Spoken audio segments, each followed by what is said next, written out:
খ্রিস্টান বানাবার চক্রান্ত করেছিল যে সবাই খ্রিস্টান হয়ে যাবে। আর বাংলাদেশ সৃষ্টি হওয়ার পর থেকে আজ পর্যন্ত যারা শাসক ছিল তাদের মাথার মধ্যে ছিল এদেশের গোটা মানুষকে নাস্তিক বানানো, গোটা মানুষকে নাস্তিক বানানোর পরিকল্পনা ছিল। বিশ্বাস হয় না? আপনি দেখেন ইদানিং পাঠ্যপুস্তকের অবস্থাটা কি, শিল্প সংস্কৃতি বইয়ের মধ্যে কি দেখেছ তোমরা? কি দেখেছ বিজ্ঞান বইয়ের মধ্যে, সমাজ ও বিজ্ঞানের মধ্যে? সেখানে শিক্ষা দেওয়া হয়েছে আমাদের বাচ্চাদের, ছোট ছোট বাচ্চাদেরকে শিক্ষা দেওয়া হয়েছে যে মানুষ মানুষের থেকে না, মানুষ জানোয়ারের থেকে। এটা পড়ানো হয়, এই আপনাদের টাকা দিয়ে পড়ানো হয় বাংলাদেশে। হাজার হাজার কোটি কোটি টাকা খরচ করে কি পড়ানো হয়? দি অরিজিন অফ ম্যান, মানুষের আদি উৎস কি? কি বলেছে ওরা? মানুষের আদি উৎস জানোয়ার, বানর, শিম্পাঞ্জি। এর থেকে যদি আমাদের বাচ্চাদের মাথার মধ্যে একবার ঢুকে যে আমরা মানুষ থেকে না, আমরা জানোয়ারের থেকে, তাহলে হাজারো কোরআন ও হাদিস যদি বেটেও খাওয়াই, ওর মাথার মধ্যে আর ধর্ম ঢুকবে? বাস। কি পড়ানো হচ্ছে? একটা মেয়ে একটা ছেলেকে কিভাবে কনভিন্স করবে, কিভাবে প্রেমের প্রস্তাব দিবে, কিভাবে হাতটা ধরে পড়ানো হয়। তাকে প্রথম দেখা হওয়ার পরে তার সাথে ভাবটা কি করবে, ছেলে মেয়ে হাত ধরে হাঁটবে কিভাবে, পড়ানো হয়। তুমি চিন্তা করতে পারছো? তুমি কি চিন্তা করতে পারছো? এই যে ট্রান্সজেন্ডার, আস্তাগফিরুল্লাহ, এইটা আমাদের দেশের টাকা দিয়ে পড়ানো হয়। আপনি কি করবেন জানি না। আমাদের ছেলেগুলি, আমাদের মেয়েগুলির অবস্থাটা কোথায় গিয়ে পুষছে। ভেবেছিলাম বৈষম্য দূর হবে বাংলাদেশ স্বাধীন হলে, কিন্তু আজও দেখো ভূখণ্ড বারবার পরিবর্তন হয়েছে বৈষম্য দূর করার জন্য, মানুষকে মুক্তি দেওয়ার জন্য। আমরা ব্রিটিশ বিরুদ্ধে আন্দোলন করেছিলাম কেন? সেই স্লোগান কি ছিল? আমার মুক্তি চাই, আমরা স্বাধীনতা চাই, আমরা শান্তি চাই। তুমি কি জানো আমার ছাত্র বন্ধুরা, এই ব্রিটিশ হটাও আন্দোলনে মুসলমানরা কি পরিমাণ শহীদ হয়েছিল? ৮০,০০০ শুধু আলেমরা শাহাদাত বরণ করেছিল। ৮০,০০০ শুধু আলেম। চাকরির চর থেকে শুরু করে খায়বার পর্যন্ত এমন কোন গাছ ছিল না যেই গাছের মধ্যে একজন আলেমকে ফাঁসিতে ঝুলানো হয়নি। এর কি জানো তোমরা? অনেকেই জানো।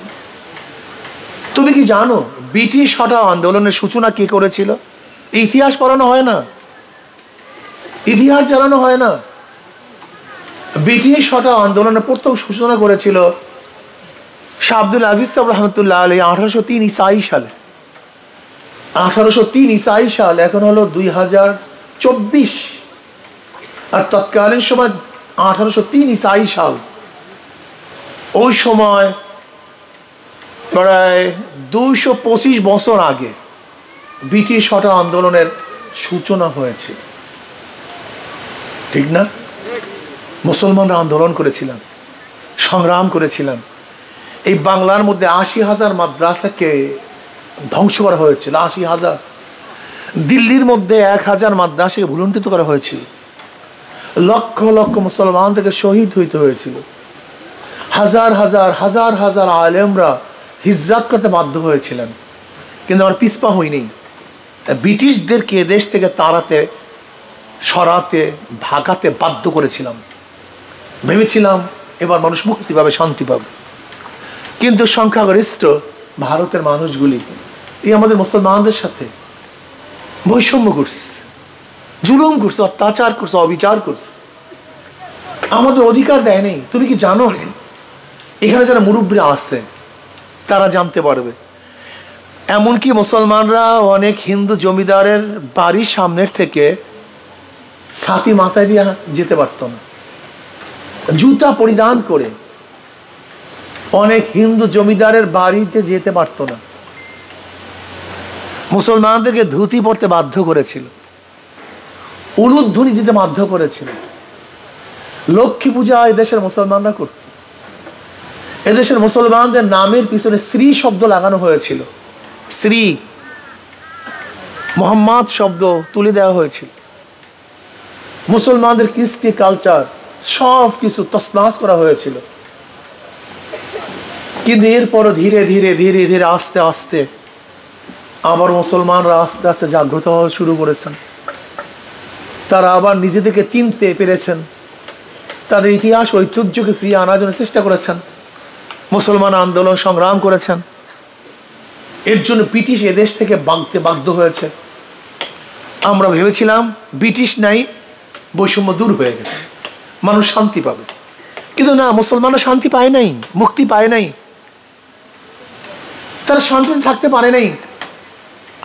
এর জন্য মুসলমানদের একটা দাবি ছিল, মুসলমানদের জন্য আলাদা ভূখণ্ডের প্রয়োজন, স্বতন্ত্র দেশের প্রয়োজন। মুসলমানদের আন্দোলনের কারণেই কিন্তু এই ভারত থেকে একটা দেশ আলাদা হয়েছিল 47-এ, কাদের নেতৃত্বে? মুসলিম লীগের নেতৃত্বে। এদেশের সমস্ত মুসলমানরা ঐক্যবদ্ধ এই ব্যাপারে যে মুসলমানদের জন্য আলাদা ভূখণ্ড চাই, আলাদা কি চাই? রাষ্ট্র চাই। আন্দোলন করেছে, সংগ্রাম করেছে। এই মুসলমানদের আন্দোলনের কারণে 47-এ ভারত থেকে, বিশাল সাম্রাজ্য ভারত, এই ভারত থেকে আমরা পাকিস্তান নামে একটা দেশ স্বাধীন করেছিলাম।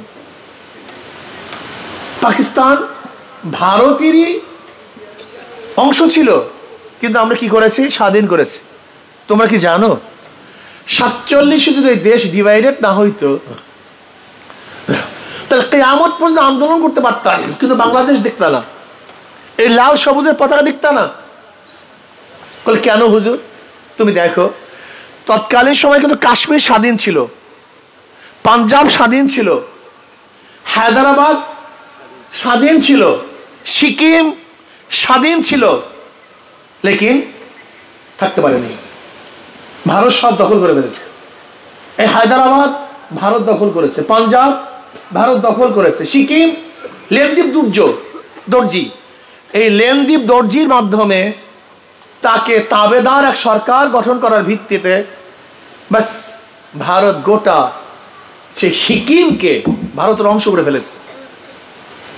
তুমি জানো যে সংবিধান থেকে আইন তুলে দিয়ে পুরা কাশ্মীরকে এখন ভারত পরিচালনা করতেছে। যদি 47-এ বাংলাদেশ নামেও একটা দেশ না, পাকিস্তান নামে একটা দেশ যদি ভারত থেকে আলাদা না হতো, তো কিয়ামত পর্যন্ত আন্দোলন করতে, সংগ্রাম করতে, কিন্তু লাল সবুজের পতাকা, কথা বলেন না কেন, দেখতেন না, দেখতেন না। পাকিস্তানের দুইটা অংশ, পশ্চিম পাকিস্তান, পূর্ব পাকিস্তান।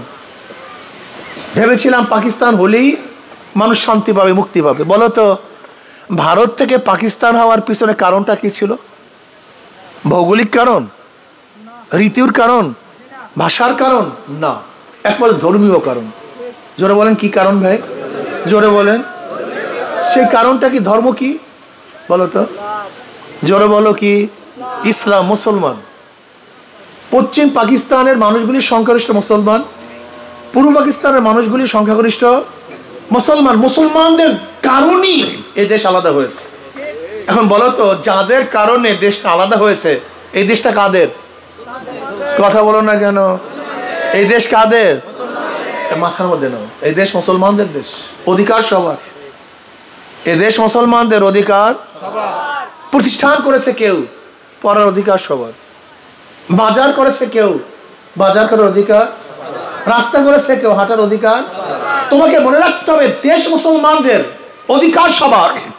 এদেশ অন্য কারণ না, এদেশ মুসলমানদের দেশ। 1803 ঈসাই সালে তৎকালীন জাফর থেকে ব্রিটিশ দখল করেছিল, শাসক ছিল মুসলমান। ব্রিটিশ দেশ দখল করেছে মুসলমানদের থেকে, ওখানে শাসক ছিল মুসলমান, অধিকার সবার। যেরকম ঢাকা ইউনিভার্সিটি প্রতিষ্ঠিত করেছে কে, কার জমিতে? নওয়াব সলিমুল্লাহ রহমতুল্লাহ। এগুলো তোমাদের মনে রাখতে হবে, এগুলি মাথার মধ্যে রাখতে হবে, এগুলো তোমাদের জানা নাই। নওয়াব সলিমুল্লাহ রহমতুল্লাহ 600 একর জমি দান করেছেন। 600 একর। কত একর? এই যে Dhaka medical, BUET university, Dhaka university, এই সব ইউনিভার্সিটি নওয়াব সলিমুল্লাহ রহমতুল্লাহ আলের জমির উপরে অবস্থান করতেছে। এই জমি মুসলমানদের। 1911 সনে নওয়াব সলিমুল্লাহ রহমতুল্লাহ প্রস্তাব দিয়েছিলেন ব্রিটিশদের কাছে যে ঢাকা ইউনিভার্সিটি করতে হবে, কিন্তু ক্যালকাটার হিন্দুরা বারবার ষড়যন্ত্র করেছে, ইউনিভার্সিটি করতে দিবে না। গড়াই মাঠে রবি ঠাকুরের সভাপতিত্বে মিটিং হয়েছে ঢাকায় যেন ইউনিভার্সিটি না হয়, কিন্তু সেই ইউনিভার্সিটি 1921 সনে হয়েছে কার জমিতে বলো? সবাই বলো।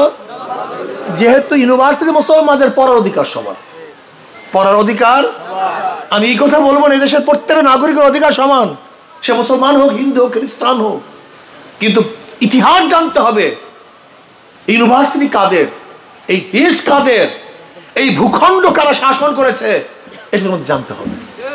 ভেবেছিলাম যে পাকিস্তান হয়ে গেলে মানুষ শান্তি পাবে, মুক্তি পাবে, কিন্তু কি দেখলাম পশ্চিম পাকিস্তানিরা পূর্ব পাকিস্তানের সাথে বৈষম্য করতেছে, আমাদের অধিকার দিচ্ছে না। আমরা কি করলাম? আবার আন্দোলন করলাম, সংগ্রাম করলাম। আমরা পশ্চিম পাকিস্তানের ভাগ হয়ে লাল সবুজের পতাকা উড্ডয়ন করলাম। আমরা স্বাধীন, আমরা মুক্তি পেয়েছি, স্বাধীন অর্জন করেছি, আমরা বৈষম্য দূর করেছি, সাম্য, মানবিক মর্যাদা, সামাজিক ন্যায় বিচারের ভিত্তিতে এদের স্বাধীন হয়েছিল। কিন্তু আজকে 53 বছর পর্যন্ত আমরা কি দেখেছি? মানুষের বৈষম্য দূর হয়নি। কৃষকের সাথে বৈষম্য, শ্রমিকদের সাথে বৈষম্য, ঋষি কামারের সাথে বৈষম্য, ছাত্রদের সাথে বৈষম্য। তুমি কি জানো আমরা কত বৈষম্য শিকার? তোমরা জানোই না কি পরিমাণে বৈষম্য শিকার। এর মধ্যে সবচেয়ে বেশি বৈষম্য শিকার হয়েছে মুসলমান। সবচেয়ে বেশি বৈষম্য শিকার হয়েছে কারা ভাই? সবচেয়ে বেশি। বিশ্বাস হয় না? আজও টুপি পরিধান করে অনেক প্রতিষ্ঠানে চাকরি করা যায় না, এটা বৈষম্য। আজকেও দাঁড়িয়ে রেখে হাজারো প্রতিষ্ঠানে চাকরি করা যায় না, এটা বৈষম্য। আজকে ইসলামী পোশাক পরে অনেক অফিসে ঢোকা যায় না, এটা বৈষম্য। আজকে মুসলমানদের ইসলাম গ্রহণ করার কারণে হাজারো জায়গায় অপমান হতে হয়, অপদস্থ হতে হয়, লাঞ্ছিত হতে হয়। এর মধ্যে সবচেয়ে বৈষম্য শিকার হয়েছে মুসলমান, এবং মুসলমানদের মধ্যে সবচেয়ে বেশি বৈষম্য শিকার হয়েছে আলেমরা। তুমি কি জানো ব্রিটিশ এদেশ দখল করার পরে গোটা পাক উপদেশকে খ্রিস্টান বানাবার চক্রান্ত করেছিল যে সবাই খ্রিস্টান হয়ে যাবে। আর বাংলাদেশ সৃষ্টি হওয়ার পর থেকে আজ পর্যন্ত যারা শাসক ছিল তাদের মাথার মধ্যে ছিল এদেশের গোটা মানুষকে নাস্তিক বানানো, গোটা মানুষকে নাস্তিক বানানোর পরিকল্পনা ছিল। বিশ্বাস হয় না? আপনি দেখেন ইদানিং পাঠ্যপুস্তকের অবস্থাটা কি, শিল্প সংস্কৃতি বইয়ের মধ্যে কি দেখেছ তোমরা? কি দেখেছ বিজ্ঞান বইয়ের মধ্যে, সমাজ ও বিজ্ঞানের মধ্যে? সেখানে শিক্ষা দেওয়া হয়েছে আমাদের বাচ্চাদের, ছোট ছোট বাচ্চাদেরকে শিক্ষা দেওয়া হয়েছে যে মানুষ মানুষের থেকে না, মানুষ জানোয়ারের থেকে। এটা পড়ানো হয়, এই আপনাদের টাকা দিয়ে পড়ানো হয়। বাংলাদেশে হাজার হাজার কোটি কোটি টাকা খরচ করে কি পড়ানো হয়? দি অরিজিন অফ ম্যান, মানুষের আদি উৎস কি? কি বলেছে ওরা? মানুষের আদি উৎস জানোয়ার, বানর, শিম্পাঞ্জি। এর থেকে যদি আমাদের বাচ্চাদের মাথার মধ্যে একবার ঢুকে যে আমরা মানুষ থেকে না, আমরা জানোয়ারের থেকে, তাহলে হাজারো কোরআন ও হাদিস যদি বেটেও খাওয়াই, ওর মাথার মধ্যে আর ধর্ম ঢুকবে? ব্যাস। কি পড়ানো হচ্ছে? একটা মেয়ে একটা ছেলেকে কিভাবে কনভিন্স করবে, কিভাবে প্রেমের প্রস্তাব দিবে, কিভাবে হাতটা ধরে পড়ানো হয়। তাকে প্রথম দেখা হওয়ার পরে তার সাথে ভাবটা কি করবে, ছেলে মেয়ে হাত ধরে হাঁটবে কিভাবে, পড়ানো হয়। তুমি চিন্তা করতে পারছো?